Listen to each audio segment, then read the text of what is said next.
നമസ്കാരം, ആനന്ദ് ഇന്റർനാഷണൽ ന്യൂസിലേക്ക് സ്വാഗതം. പ്രധാന വാർത്തകൾ.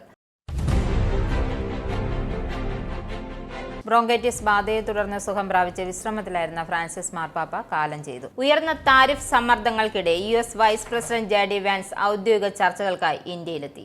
യുകെയും ഇന്ത്യയും തമ്മിലുള്ള സ്വതന്ത്ര വ്യാപാര കരാറിന്റെ 90% ഇരു രാജ്യങ്ങളും അംഗീകരിച്ചതായി റിപ്പോർട്ട്.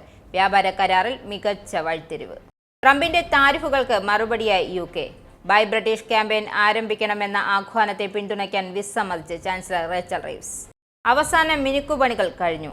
ഡെലിവറിക്ക് വേണ്ടി ബോയിങ്ങിന്റെ ഷൌഷാൻ പൂർത്തീകരണ കേന്ദ്രത്തിൽ കാത്തിരുന്ന ചൈനീസ് എയർലൈനായുള്ള ഒരു ബോയിങ് ജെറ്റ് ചൈനീസ് അധികൃതർ ബോയിങ്ങിന്റെ US പ്രൊഡക്ഷൻ ഹബിലേക്ക് തിരിച്ചയച്ചു.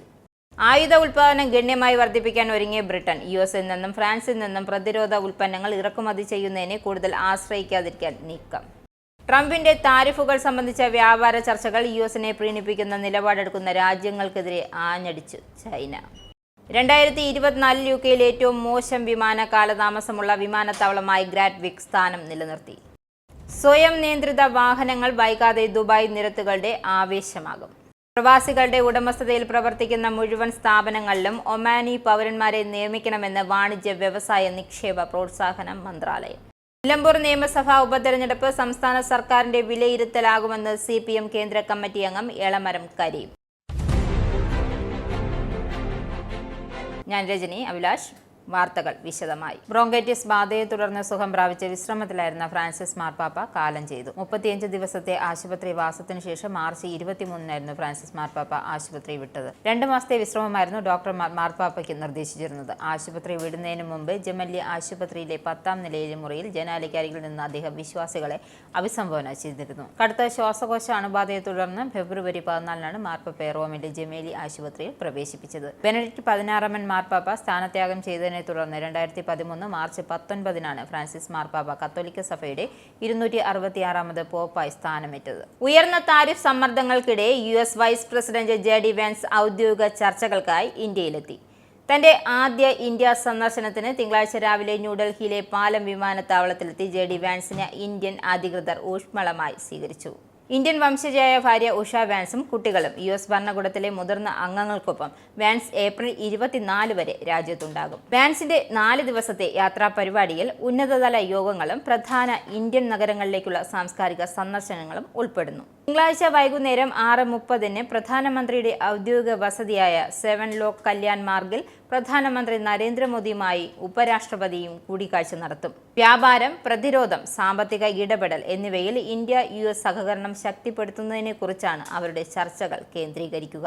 വാൻസ് കുടുംബം ചൊവ്വാഴ്ച ജയ്പൂരിലേക്കും തുടർന്ന് ഏപ്രിൽ 23 താജ്മഹൽ സന്ദർശിക്കാൻ ആഗ്രയിലേക്കും പോകും.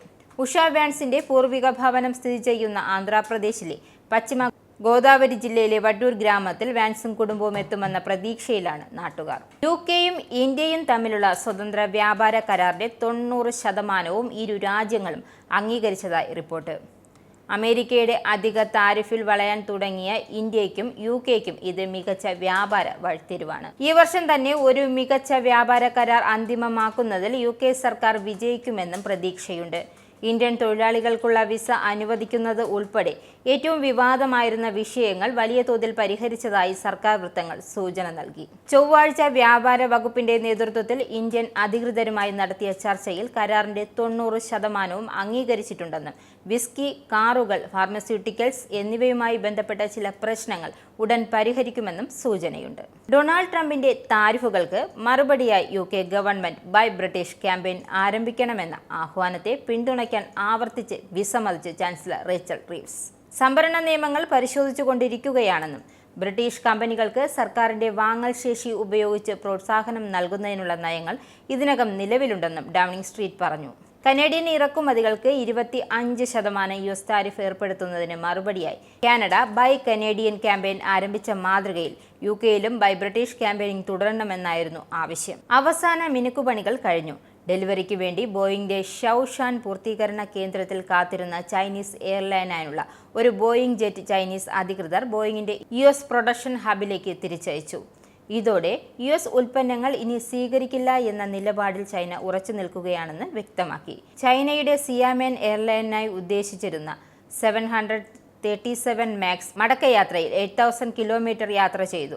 സിയാറ്റിലെ ബോയിങ് ഫീൽഡിൽ ഇറങ്ങി. ബോയിങ്ങിന്റെ ഏറ്റവും കൂടുതൽ വിറ്റഴിക്കപ്പെടുന്ന മോഡലാണ് 737 മാക്സ് ജെറ്റ്. ആയുധ ഉൽപാദനം ഗണ്യമായി വർദ്ധിപ്പിക്കാൻ ഒരുങ്ങി ബ്രിട്ടൻ. യുഎസിൽ നിന്നും ഫ്രാൻസിൽ നിന്നും പ്രതിരോധ ഉൽപ്പന്നങ്ങൾ ഇറക്കുമതി ചെയ്യുന്നതിനെ കൂടുതൽ ആശ്രയിക്കാതിരിക്കാനാണ് ഈ നീക്കം. പ്രസിഡന്റ് ഡൊണാൾഡ് ട്രംപ് തങ്ങളെ വിശ്വസനീയനല്ലാത്ത ഒരു സൈനിക പങ്കാളിയാക്കുമെന്ന ആശങ്ക കാരണം ബ്രിട്ടീഷ് യൂറോപ്യൻ പ്രതിരോധ കമ്പനികൾ യുഎസ് നിർമ്മിത ആയുധങ്ങളും ഉപകരണങ്ങളും വാങ്ങുന്നതിൽ നിന്ന് പിന്മാറുന്ന സാഹചര്യത്തിലാണ് യുകെയുടെ തീരുമാനം. യൂറോപ്പിലെ ഏറ്റവും വലിയ പ്രതിരോധ കരാറുകാരായ യുകെയിലെ BAE സിസ്റ്റംസ് പ്രതിരോധ മന്ത്രാലയത്തിലെ കയറ്റുമതി ആവശ്യകതകൾ നിറവേറ്റുന്നതിനായി യുകെയിൽ തന്നെ മതിയായ സ്ഫോടന വസ്തുക്കളും പ്രൊപ്പല്ലന്റുകളും നിർമ്മിക്കുന്നതിനുള്ള പുതിയ രീതികളും വികസിപ്പിച്ചെടുത്തുകൊണ്ടിരിക്കുന്നു. ബ്രിട്ടീഷ് ആർമിയുടെ തോക്കുകളിലും ആയുധങ്ങളിലും 155 mm റൗണ്ടുകളിൽ ഉപയോഗിക്കുന്ന RDX സ്ഫോടക വസ്തുക്കൾ നിർമ്മിക്കുന്നതിന് യുകെയിലുടനീളം സൈറ്റുകൾ സൃഷ്ടിക്കുകയാണ് BAE സിസ്റ്റംസ്. പ്രസിഡന്റ് ഡൊണാൾഡ് ട്രംപിന്റെ താരിഫുകൾ സംബന്ധിച്ച വ്യാപാര ചർച്ചകളിൽ യുഎസിനെ പ്രീണിപ്പിക്കുന്ന നിലപാടെടുക്കുന്ന രാജ്യങ്ങൾക്കെതിരെ ആഞ്ഞടിച്ചു ചൈന. യുഎസിൽ അടിച്ചേൽപ്പിച്ച ഇറക്കുമതി നികുതികൾ ഇളവ് നൽകുന്നതിന് പകരമായി ബീജിംഗുമായുള്ള വ്യാപാരം നിയന്ത്രിക്കാൻ സർക്കാരുകളിൽ സമ്മർദ്ദം ചെലുത്താൻ വാഷിംഗ്ടൺ പദ്ധതിയിടുന്നുവെന്ന റിപ്പോർട്ടുകൾക്ക് മറുപടിയായാണ് ചൈനീസ് വാണിജ്യ മന്ത്രാലയ വക്താവ് ഈ പ്രസ്താവന നടത്തിയത്. കഴിഞ്ഞ ആഴ്ച ഒരു ജാപ്പനീസ് പ്രതിനിധി സംഘം വാഷിംഗ്ടൺ സന്ദർശിച്ചതോടെ താരിഫുകൾ സംബന്ധിച്ച ട്രംപ് ഭരണകൂടം വ്യാപാര പങ്കാളികളുമായി ചർച്ച ആരംഭിച്ചു. ഈ ആഴ്ച ദക്ഷിണ കൊറിയ ചർച്ചകൾ ആരംഭിക്കും. ഈ ചർച്ചകളിൽ യുഎസ് ആവശ്യപ്പെടുന്നത് രാജ്യങ്ങൾ ചൈന വിരുദ്ധ നിലപാടെടുക്കണമെന്നാണ്. ഡൊണാൾഡ് ട്രംപിന്റെ പുതിയ താരിഫ് സംവിധാനം നിലവിൽ വന്നതിനെ തുടർന്ന് കസ്റ്റംസ് നിരക്ക് വർദ്ധിച്ചതോടെ $800 കൂടുതലുള്ള യുഎസിലേക്കുള്ള ഡെലിവറികൾ താൽക്കാലികമായി നിർത്തിവെച്ച് DHL എക്സ്പ്രസ് ഇനി ഒരു അറിയിപ്പ് ഉണ്ടാകുന്നതുവരെ എല്ലാ രാജ്യങ്ങളിലെയും കമ്പനികളിൽ നിന്നും അമേരിക്കൻ ഉപഭോക്താക്കൾക്കുള്ള ഷിപ്മെന്റുകൾ താൽക്കാലികമായി നിർത്തുമെന്നും ഡെലിവറി ഭീമൻ അറിയിച്ചു. മുമ്പ് $2500 വരെയുള്ള പാക്കേജുകൾ കുറഞ്ഞ നികുതിയിൽ യുഎസിൽ പ്രവേശിക്കാമായിരുന്നു. എന്നാൽ ഇപ്പോൾ പരിധി $800 കുറച്ചു. ബിസിനസ് ടു ബിസിനസ് ഷിപ്മെന്റുകൾ ഇപ്പോഴും തുടരുമെന്നും അവയ്ക്ക് കാലതാമസം നേരിടേണ്ടി വന്നേക്കാമെന്നും DHL കൂട്ടിച്ചേർത്തു. 2024 യുകെയിലെ ഏറ്റവും മോശം വിമാന കാലതാമസമുള്ള വിമാനത്താവളമായി ഗാറ്റ്വിക് സ്ഥാനം നിലനിർത്തി. എയർ ട്രാഫിക് കൺട്രോൾ തടസ്സങ്ങൾ ഇപ്പോഴും ഇവിടെ അനുഭവപ്പെടുന്നുണ്ടെന്ന് വിശകലനങ്ങൾ കാണിക്കുന്നു. സിവിൽ ഏവിയേഷൻ അതോറിറ്റിയുടെ വിശകലനം അനുസരിച്ച് 2024 വെസ്റ്റ് സക്സസ് വിമാനത്താവളത്തിൽ നിന്നുള്ള പുറപ്പെടലുകൾക്ക് ശരാശരി 23 മിനിറ്റിലധികം വൈകി. കഴിഞ്ഞ 12 മാസത്തിനിടെ ഏകദേശം 27 മിനിറ്റിൽ നിന്നും ഇത് ഒരു പുരോഗതിയാണ്. പക്ഷേ യുകെയിലെ മറ്റേതൊരു വിമാനത്താവളത്തെക്കാളും കാലതാമസം കൂടുതലാണ്. യൂറോപ്പിന്റെ മറ്റു ഭാഗങ്ങളിലെ വിമാനത്താവള ഗതാഗത നിയന്ത്രണങ്ങൾ വിമാനത്താവളത്തെ ബാധിച്ചുകൊണ്ടിരിക്കുന്നു എന്നും ഗാറ്റ്വിക് വിമാനത്താവള വക്താവ് പറഞ്ഞു. എയർലൈനുമായി ചേർന്ന് 2025 കൃത്യസമയത്ത് പ്രകടനം മെച്ചപ്പെടുത്തുന്നതിന് ഞങ്ങൾ ഒരു ശക്തമായ പദ്ധതി ആവിഷ്കരിച്ചിട്ടുണ്ട് എന്നും വക്താവ് കൂട്ടിച്ചേർത്തു. സുരക്ഷിതവും സുന്ദരവുമായ സ്വയം നിയന്ത്രിത വാഹനങ്ങൾ വൈകാതെ ദുബായ് നിരത്തുകളുടെ ആവേശമാകും. അടുത്ത വർഷം ഓട്ടോമണസ് വാഹന സേവനം ആരംഭിക്കുന്നതിന് മുന്നോടിയായി 50 ഡ്രൈവറില്ലാത്ത വാഹനങ്ങൾ അടുത്ത മാസങ്ങളിൽ പരീക്ഷണയോട്ടത്തിന് ഇറക്കും. 2028ഓടെ ദുബായിൽ മാത്രം ഓട്ടോണമസ് വാഹനങ്ങളുടെ എണ്ണം 1000 വർദ്ധിപ്പിക്കണമെന്ന് Dubai road and transport authority അറിയിച്ചു. ചൈനയുടെ ബെയ്ഡുമായി സഹകരിച്ചാണ് പദ്ധതി. പ്രവാസികളുടെ ഉടമസ്ഥതയിൽ പ്രവർത്തിക്കുന്ന മുഴുവൻ സ്ഥാപനങ്ങളിലും ഒമാനി പൗരനെ നിയമിക്കണമെന്ന് വാണിജ്യ വ്യവസായ നിക്ഷേപ പ്രോത്സാഹന മന്ത്രാലയം. സ്ഥാപനം പ്രവർത്തനം ആരംഭിച്ച ശേഷം 1 വർഷത്തിനുള്ളിൽ സ്വദേശികൾക്ക് തൊഴിൽ നൽകണം.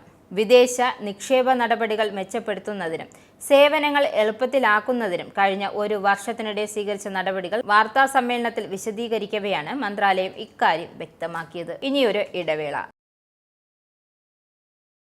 വീണ്ടും വാർത്തകളിലേക്ക്. National highlights. സുപ്രീം കോടതിക്കെതിരെയുള്ള രൂക്ഷ വിമർശനത്തിന് പിന്നാലെ മുൻ മുഖ്യ തിരഞ്ഞെടുപ്പ് കമ്മീഷണർ SY ഖുറേഷിക്കെതിരെ BJP MP നിഷികാന്ത് ദുബെ. ഖുറേഷി പ്രവർത്തിച്ചത് ഇന്ത്യയുടെ ഇലക്ഷൻ കമ്മീഷണറായല്ല, മറിച്ച് മുസ്ലിം കമ്മീഷണറായാണെന്നാണ് ദുബെ എക്സിൽ കുറിച്ചു. വഖഫ് നിയമ ഭേദഗതി മുസ്ലിങ്ങളുടെ സ്വത്ത് തട്ടിയെടുക്കാനുള്ള BJP സർക്കാരിന്റെ പൈശാചികമായ പദ്ധതി മാത്രമാണെന്നും സുപ്രീം കോടതി ഇത് നടപ്പിലാക്കാൻ അനുവദിക്കില്ലെന്നാണ് പ്രതീക്ഷിക്കുന്നതെന്നും ഖുറേഷി സമൂഹ മാധ്യമത്തിൽ പ്രതികരിച്ചിരുന്നു.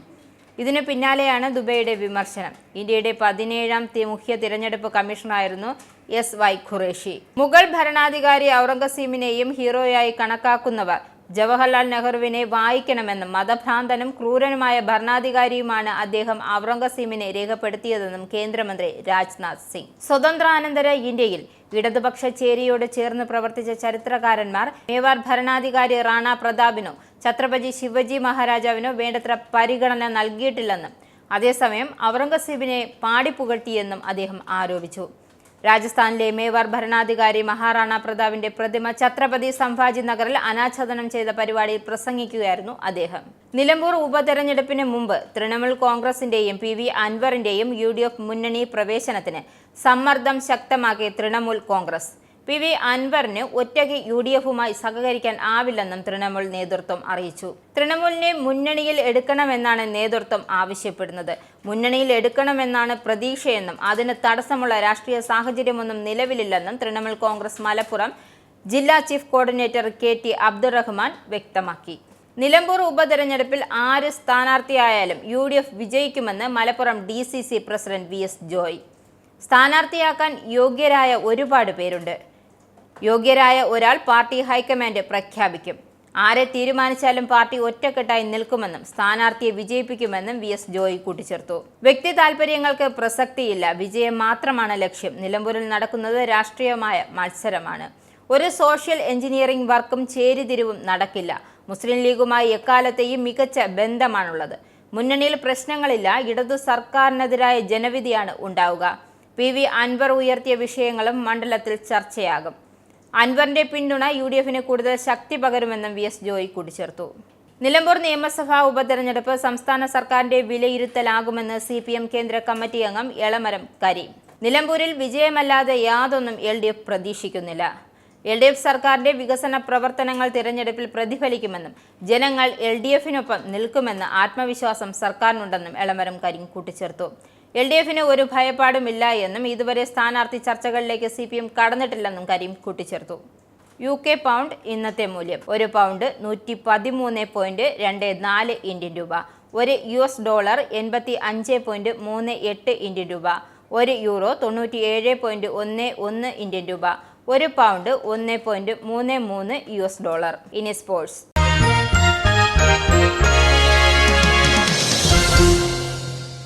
IPLൽ ചെന്നൈ സൂപ്പർ കിങ്സിനെതിരെ തകർപ്പൻ വിജയവുമായി മുംബൈ ഇന്ത്യൻസ്. 9 വിക്കറ്റിന്റെ തകർപ്പൻ വിജയമാണ് മുംബൈക്ക് മേൽ ചെന്നൈ സ്വന്തമാക്കിയത്. മത്സരത്തിൽ ആദ്യം ബാറ്റ് ചെയ്ത ചെന്നൈ സൂപ്പർ കിങ്സ് 20 ഓവറിൽ 5-ന് 176 എന്ന സ്കോർ സ്വന്തമാക്കി.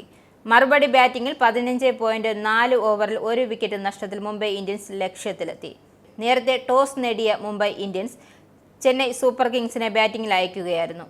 ശിവം ദുബെയുടെയും രവീന്ദ്ര ജഡേജയുടെയും അർദ്ധ സെഞ്ചുറി മികവിൽ ചെന്നൈ 20 ഓവറിൽ 5-ന് 176 എന്ന സ്കോർ സ്വന്തമാക്കി.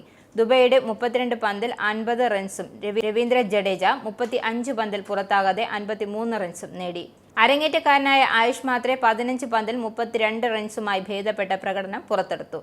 ജസ്പ്രീത് ബുംറ മുംബൈക്ക് വേണ്ടി 2 വിക്കറ്റ് വീഴ്ത്തി. പ്രധാന വാർത്തകൾ ഒരിക്കൽ കൂടി.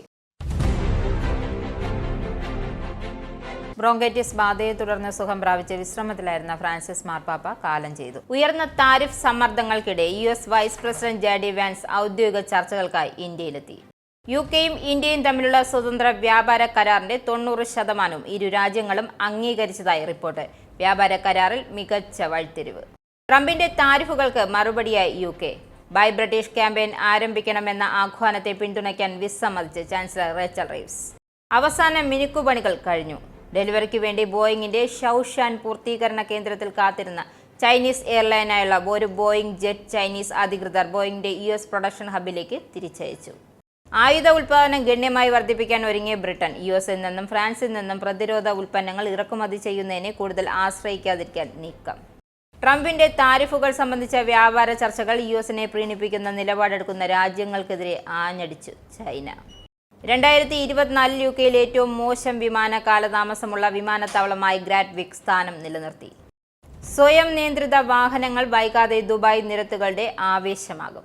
പ്രവാസികളുടെ ഉടമസ്ഥതയിൽ പ്രവർത്തിക്കുന്ന മുഴുവൻ സ്ഥാപനങ്ങളിലും ഒമാനി പൗരന്മാരെ നിയമിക്കണമെന്ന് വാണിജ്യ വ്യവസായ നിക്ഷേപ പ്രോത്സാഹന മന്ത്രാലയം. നിലമ്പൂർ നിയമസഭാ ഉപതെരഞ്ഞെടുപ്പ് സംസ്ഥാന സർക്കാരിന്റെ വിലയിരുത്തലാകുമെന്ന് CPM കേന്ദ്ര കമ്മിറ്റി അംഗം എളമരം കരീം. ഈ ബുള്ളറ്റിൻ ഇവിടെ സമാപിക്കുന്നു. നമസ്കാരം. നിങ്ങൾക്കും ആനന്ദ മീഡിയയുടെ പ്രേക്ഷകരിൽ ഒരാളാകണ്ടേ? യൂറോപ്പിലും US-ലും ആഫ്രിക്കയിലും അടക്കം പ്രവാസികൾ ഉള്ളയിടങ്ങളിലൊക്കെ ജനപ്രിയ ചാനലുമായി ആനന്ദ് മീഡിയ ഒപ്പമുണ്ട്. ഏഷ്യാനെറ്റ് ഫ്ലവേഴ്സ് അടക്കം നിങ്ങളുടെ വിരൽത്തുമ്പിലെത്തും. ആദ്യം റോക്കു ബോക്സ് സ്വന്തമാക്കുക.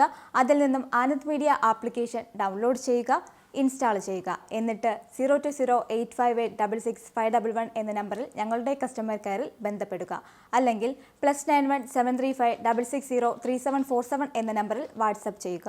ആനന്ദ് മീഡിയയുടെ സേവനങ്ങൾ സ്വന്തമാക്കുക. മറ്റു ചാനലുകൾക്കൊപ്പം ആനന്ദ് TVയും എൻജോയ് ചെയ്യുക.